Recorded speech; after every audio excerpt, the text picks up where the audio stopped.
सुप्रभात प्यारे बच्चों, कैसे हैं आप सभी। मैं आशा करती हूँ आप सभी बच्चे बहुत अच्छे और स्वस्थ होंगे और तैयार भी होंगे एक नए अध्याय पढ़ने के लिए, है ना बच्चों। तो आइए अब हम शुरू करते हैं। ये कक्षा आज हम करने वाले हैं अध्याय 4, जिसका नाम है जय गंगे। ठीक है, तो बच्चों एक बहुत ही अच्छी कहानी है। आइए हम सभी मिलकर इसे पढ़ते हैं, हमारी कहानी को। ठीक है, शुरू करें। आइए सबसे पहले पढ़ेंगे हम इसका पाठ परिचय, यानी कि इसका चैप्टर इंट्रोडक्शन। देखिए क्या है। देखो बच्चों, आस्था और विश्वास ज्ञान से पैदा होते हैं और बिना विचारे किसी बात का अनुसरण अंधविश्वास की पहचान है। तो देख रहे बच्चों, है ना, क्योंकि देखिए आपके अंदर जो बच्चों एक आस्था और एक विश्वास आता है, कैसे आता है? ज्ञान, है ना। क्या करता है बच्चों? ज्ञान से पैदा होता है। और फिर अगर आप बिना किसी सोच विचार के किसी भी बात का अनुसरण करने लग जाए तो ये क्या ही तो अंधविश्वास है ना। अंधविश्वासी व्यक्ति तर्कहीन होता है और कारण जाने बिना ही परिणाम पर पहुंच जाता है। प्रस्तुत पाठ में ऐसी ही स्थिति का वर्णन है। तो आइए बच्चों हम भी पढ़ते हैं कि आखिर कौन अंधविश्वासी है। चलिए देखिए, शुरू करते। देखो, शहर से कुछ हटकर एक बस्ती है। वहां केवल छोटी मोटी फैक्ट्रियों में काम करने वाले मजदूर, रेलवे कुली और ऐसे ही लोग रहते हैं, है ना। उनका देखो अपना जीवन और मिला जुला एक समाज है ना। वहां भगवान शिव का एक मंदिर है जो किसी पुराने राजा ने बनवाया था। देखिए सब लोगों ने मिलकर यहाँ एक पुजारी रख लिया है ना। सुबह से ही मजदूर पेशा लोग, जो बच्चों मजदूर पेशा लोग होते हैं, यानी कि काम करने वाले लोग होते हैं, यहाँ आने लगते हैं और जल चढ़ाकर देखो सारे दिन के सुख की प्रार्थना करते हैं, है ना। तो बच्चों देखिए कितनी आस्था है सब लोगों की, है ना। अब देखिए आगे। एक दिन लोगों ने देखा बड़े सुबह ही पुजारी जी शिवालय के पास जमीन पर बैठे कुछ मंत्र पढ़ रहे हैं। सबसे पहले संता की दृष्टि उन पर पड़ी। ठीक है, दृष्टि यानी कि उनकी नजर जो है पुजारी जी पर पड़ी। वह जंगल से लौट रहा था। कौन बच्चों? संता, है ना। देखिए पुजारी जी बाहर क्यों बैठे हैं?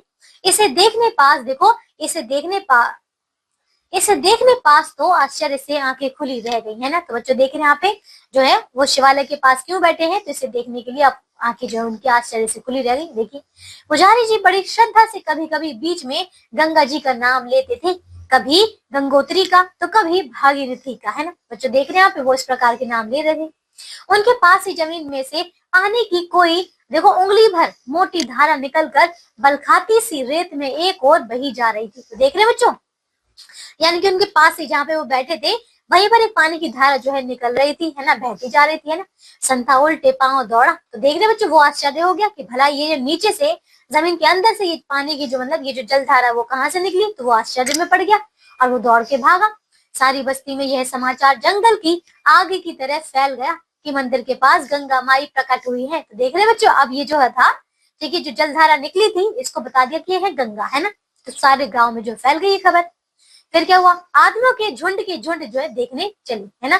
लोगों को विश्वास नहीं होता था, पर देखा तो सच ही धारा अपनी देखो सच ही था, है ना, कि देखो धारा अपनी मंद गति यानी बहुत धीरे धीरे जो है मंत्र गति से बही जा रही थी। अब वह 2 उंगली के बराबर मोटी होती जा रही थी। पुजारी जी श्रद्धा भाव से झुक झुक कर प्रणाम करते थे। देख रहे बच्चों, अब पुजारी जी तो कर ही रहे थे, है ना। तो जैसे जैसे वो मोटी होती जा रही थी और जो है जो पुजारी जी वो भी झुक झुक कर प्रणाम कर रहे थे बार बार, है ना। लोगों की आंखों में आंसू निकल आए। सब लोग हाथ जोड़े खड़े थे। कोई दंडवत करता यानी कि बहुत मतलब जो है पूरा जो है उनको प्रणाम करता, है ना। कोई प्रणाम करता, कोई दंडवत प्रणाम करता, है ना, और कोई प्रणाम करता, है ना। कुछ उसका जल लेने आगे बढ़े, है ना। तभी पुजारी जी ने आंखें खोली, बड़ी भक्ति से आवाज को देखो भारी बनाकर कहा। क्या कहा उन्होंने? देखो वो कहते हैं कि आप लोगों के पुण्य प्रताप से यानी कि आपके पुण्य कर्मों से जो है हमारी सेवा भावना से प्रसन्न होकर, है ना, बम भोले ने यहाँ गंगा माई प्रकट की है, यानी कि की है ना। बम भोले ने क्या किया? यानी कि शिव शंकर ने जो है यहाँ पर गंगा माई को प्रकट किया है। बिना दान दक्षिणा और पूजा के इन्हें छूना इनका अपमान है, ऐसा देखो पुजारी जी ने कहा, है ना, दक्षिणा लेने के लिए। नाराज हो गई तो पता नहीं कैसा रूप धारण कर ले और दुनिया को तहस नहस कर डाले, यानी पूरा क्या कर दे? बर्बाद कर डाले, क्या एकदम गायब हो जाए, है ना। सो ठीक यह नहीं है ना। क्या बोला कि सो यह ठीक नहीं है। आप लोग घरों को जाइए, अपनी अपनी श्रद्धा के अनुसार कुछ लाइए, तब आकर इनकी पूजा दंडवत कीजिए। तो देख रहे बच्चों, तब जाके पूजा कीजिए, पहले चढ़ाइए, ऐसा कहा पंडित ने। अब देखिए बच्चों आगे। लोगों की समझ में बात आ गई। घरों से दान दक्षिणा की चीजें आने लगी। सबसे पहले किसना ग्वाला एक बड़े लोटे में ताजा दूध लाया, है ना। पुजारी जी ने थोड़ा सा दूध उस धारा पर डाला शेष मंदिर में भिजवा दिया। देखने में जो थोड़ा सा दूध उस पर चढ़ाया और बाकी अंदर मंदिर में भिजवा दिया। कृष्णा ने आंखों में खूब गंगा जल लगाया, है ना, ऊपर छिड़का और एक शीशी में भरकर अपने मरते हुए बाप की आत्मा को शांत करने भी ले गया। अब उसका परलोक सुधर जाएगा, ऐसा कहकर वो उस गंगा को ले गया, है ना, उस पानी को ले गया। संतान ना जाने कहां से एक टोकरी भरकर देखो फूल ले आया और डलिया लगाकर बैठ गया। वहीं देखो बैठे बैठे दोनों बनाता, है ना, क्या बनाता, दोने बनाता, है ना बच्चों। 5 पैसे का फूल से भरा एक दोना देता और लोग ये दोने जो है धारा पर चढ़ा जाते, हैं ना, चढ़ाते। वो धारा अब मोटी होती चली जा रही थी। पुजारी जी ने वहीं से उसे देखा तो देखो तमा कर बोले, यानी कि बहुत ही क्रोधित होकर बोले, अरे तुम धर्म के स्थान पर व्यापार करते हो, तुम्हारा सत्यानाश हो जाएगा। तो देख रहे बच्चों किस प्रकार से उन्होंने जो है वो जो दोने बनाकर फूल बेच रहा था उसको मना कर दिया कि तुम यहाँ पे व्यापार कर रहे हो, है ना।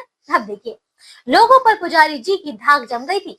संता इस शाप से कांप गया, है ना, पैर पकड़कर बोला, क्या कहा, देखो वो जो पंडित जी के पैर पकड़ कर कहता है, महाराज आधा दान कर दूंगा। क्या बोला कि जो कमाऊंगा मैं आधा आपको दान कर दूंगा। पुजारी जी मान गए, है ना, देख रहे बच्चों पैसे के नाम पे वो मान गए, है ना। भीड़ बढ़ती जा रही थी। दुपट्टे, कपड़े, हल्की फुल्की चांदी की चीजें भी चढ़ावे में आने लगी थी, है ना बच्चों, देख रहे चांदी की चीजें भी आने लगी थी। खाने पीने की चीजों की तो कोई गिनती नहीं थी, है ना। अपने परम प्रिय शिष्य मंगरू और साथ में दुर्गा मिश्र को उन्होंने देखो इस काम पर लगा दिया कि वे दोनों चढ़ावे में आने वाला सामान चुन चुन कर मंदिर में रखाए, है ना। तो बच्चों देख रहे हैं उन्होंने अपने साथियों को भी लगा दिया। थोड़ी दूर पर लोगों ने एक कुंड बना दिया, है ना, पानी वहीं जमा हो रहा था, है ना। भक्त वहां आचमन करते, है ना, तो देखो यहाँ पे छींटे डालते और चलते हुए कहते, कितना पवित्र पानी है, कैसा मीठा है, पुजारी जी की सेवा का फल है ना। सब लोग इस प्रकार से उनकी श्रद्धा भाव में लीन थे एकदम। नहीं तो कलयुग में गंगा जी को देखो प्रकट होते कभी सुना है ना, ऐसा कहते हैं लोग। अब इन नास्तिकों के मुंह में कालिक लग गई, है ना, और पुजारी जी घमंड से तने जा रहे थे, है ना। उनके चेहरे पर सचमुच तेज आ गया था। देख रहे बच्चों इनकी पुजारी जी बहुत घमंड में आ गए थे कि भाई हमने तो जलधारा प्रकट कर दी अपनी भक्ति से, है ना। देखो खबर बस्ती के एक एक बच्चे के कानों मुखों से देखो होती हुई बाहर भी फैल फूट रही थी, यानी कि बच्चों अपने गांव से बाहर भी चली थी, है ना। बड़ा भारी जमघट लगना शुरू हो गया था, यानी कि बच्चों बहुत भारी भीड़ आने लगी थी लोगों की। भोला पंसारी अपने यहाँ की अगरबत्तियां, धूप बत्ती और पूजन हवन की दूसरी सामग्री लिए एक कपड़ा बिछा कर आ बैठा। देख रहे हो और भी आ गया आपने, मतलब और लोग आ गए अपना व्यापार करने। 9 बजते बजते धार काफी मोटी हो चुकी थी, है ना। पुजारी जी पर एक बड़ी सी छतरी लग गई थी और भीड़ ने वह सारा मैदान ढक लिया था। तो देख रहे बच्चों यानी कि बहुत इतनी भीड़ लग गई थी कि आप कह नहीं सकते, है ना। और भीड़ चढ़ाते हैं ना। तो देखिए दोपहर के 12 बजते बजते तो सारे शहर और आसपास के गांवों में तहलका मच चुका था। उस बस्ती में जैसे कुंभ का मेला लग गया था। देख रहे बच्चों कितनी भीड़ आई, और भीड़ थी कि बढ़ती ही चली जा रही थी। चारों तरफ चहल पहल और कोलाहल था, यानी कि बच्चों बहुत शोर शराबा हो रहा था। जैसे देखो वही गंगा जी की बातें करता, है ना।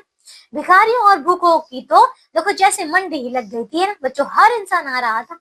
पुजारी जी चढ़े हुए पैसों को लोटे में रखवाते, हैं ना। भर जाने पर उस पर देखो फूल लदवा देते, हैं ना। तो देखिए ना जाने ऐसे कितने लोटे पुजारी जी की तेज और चौकन्नी आंखों के नीचे फूल के पहाड़ से ढेर में बंद रखे थे। चंदन लगाने वालों की देखो यहाँ पे एक अलग लाइन थी, है ना। तो बच्चों चंदन अलग लगा रहे थे। धारा अब कलाई के बराबर मोटी हो चुकी थी, है ना। तो देख रहे बच्चों धारा कितनी हो गई थी अब, कलाई के बराबर मोटी। जिधर देखो उधर ही जय गंगे की आवाजों के साथ गंगा माई की जय जयकार सारे मेले में गूंज रही थी, है ना। सारा धरा देखो, जहां धरा थी उस जगह की भीड़ इतनी बढ़ गई थी कि लोग हिल तक नहीं पाते थे, है ना। फिर भी भक्तों के जत्थे चले आ रहे थे, यानी जो लोग में ना झुंड के झुंड जो है लोगों के आ रहे थे देखने के लिए, है ना। 5 बजे तक मेले का रूप ऐसा हो गया जैसे पहले से तय किया गया मेला हो और यहाँ हर साल लगता हो। हर एक ने अपने अपने काम और जगह तय कर ली थी, है ना बच्चों। देखिए अब वहां पे व्यापार करने के लिए भी कई लोग आ गए थे। भीड़ की संख्या उस छोटी सी जगह में 25-30 हजार तक पहुंच गई थी। और देखिए ऐसा लगता था कि देखिए थोड़ी ही देर में 1 लाख तक हो जाएगी। तो बच्चों इतनी भीड़ हो गई थी, मतलब लाखों लग रहे थे, है ना, मतलब जैसे कि लाखों की भीड़ हो। भीड़ में धक्के खाता रुकता चलता एक ठेला बड़ी मुश्किल से उस मंदिर के पास तक पहुंच पाया था। उसमें फावड़े, कुदालें, हथौड़े और तरह तरह के औजार रखे हुए थे। और देखो 4 आदमी धक्का देते हुए उसे आगे बढ़ा रहे थे। देख रहे बच्चों, यानी कि वहां कोई काम चल रहा था, इसीलिए लोग जो अपने वो ठेला जो था बच्चों उस पर औजार रखे हुए चले आ रहे थे। आगे आगे कोट पतलून पहने एक आदमी झल्लाया सा भीड़ को हटाता जाता था, है ना।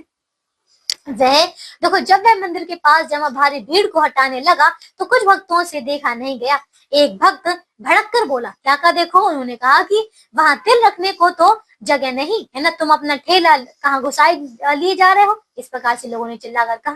ठेले का वहां क्या होगा, कई कंठ एक साथ नाराज होकर बोले, है ना। कई लोगों ने कहा। देखो, वह आदमी भी बुरी तरह झुंझला उठा था। उसके सारे कपड़े भीड़ में दबकर खराब हो गए थे, है ना। उसने डांट कर कहा, क्या कहा देखो। वो कहता है कि क्या तमाशा लगा रहा है ना। क्या क्या कहता है कि क्या। देखिए, वो कहता डांट कर, क्या तमाशा लगा रखा है। नल की लाइन टूट गई है, सारा पानी बहा जा रहा है, इसे ठीक करना होगा, है ना। सब हटो यहाँ से, नहीं तो पुलिस बुलाई जाएगी। तो देख रहे बच्चों, आपने बताया कि यहाँ कोई एक गंगा जी प्रकट नहीं हुई है, अचानक से नहीं आई है। ये तो हमारी पाइप, जो पानी का पाइप है बच्चों, वो फट गया है।